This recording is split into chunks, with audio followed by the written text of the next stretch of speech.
plateau? Chaque jour, je vais au marché et je vois les fruits qui se gâtent.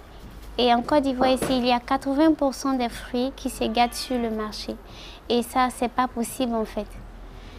Et c'est ça qui m'a donné la motivation de pouvoir transformer ces fruits-là et pouvoir aussi faire une entreprise avec, créer des emplois pour mes frères, pour mes sœurs et pour pouvoir éviter tout ça.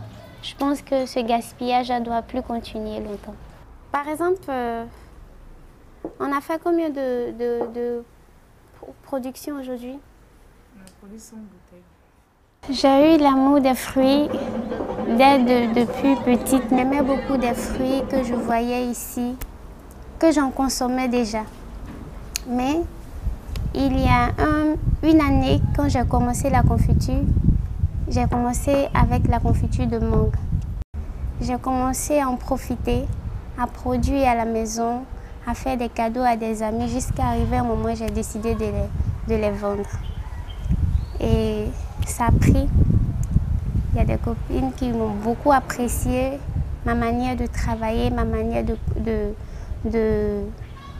faire mes confitures. Et après ça, j'ai eu le coup de foudre de vouloir maintenant montrer au grand public.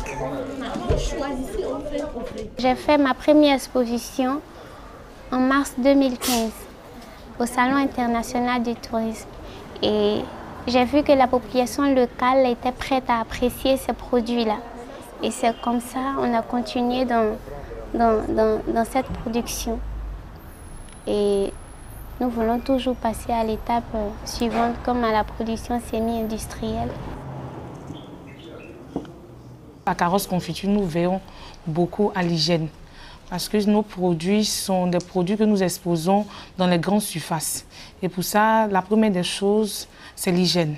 Et c'est ça. J'arrive un tant soit peu à prendre soin de moi, à rentrer dans des milieux où je n'espérais même pas rentrer. Si vous pouvez le constater, on a la mangue avec pistil de safran. C'est notre produit phare, c'est celui que les gens préfèrent plus.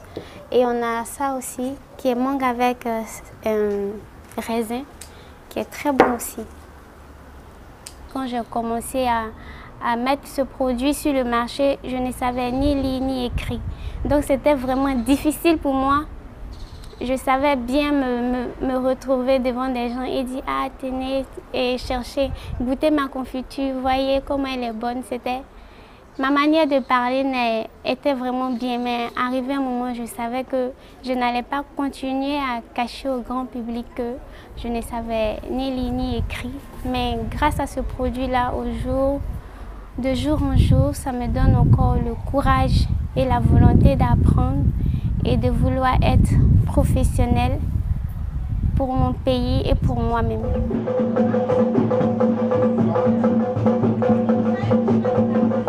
Les difficultés, comme les produits viennent par saison,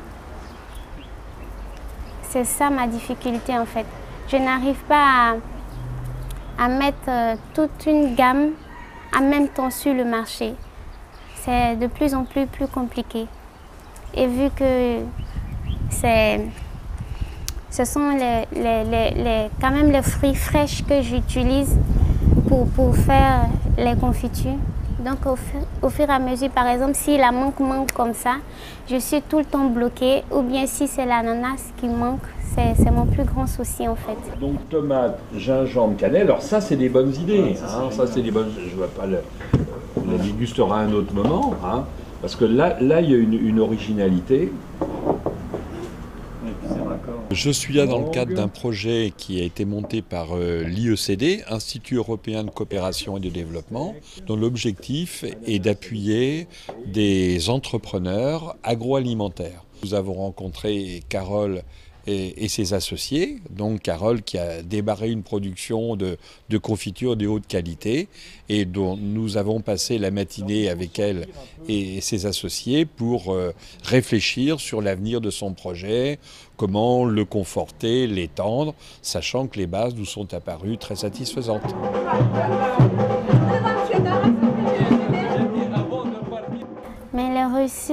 pour pouvoir réussir en tant que jeune entrepreneur, je pense que surtout c'est le travail bien fait et de jour en jour de ne pas se dire qu'on connaît et de toujours vouloir apprendre.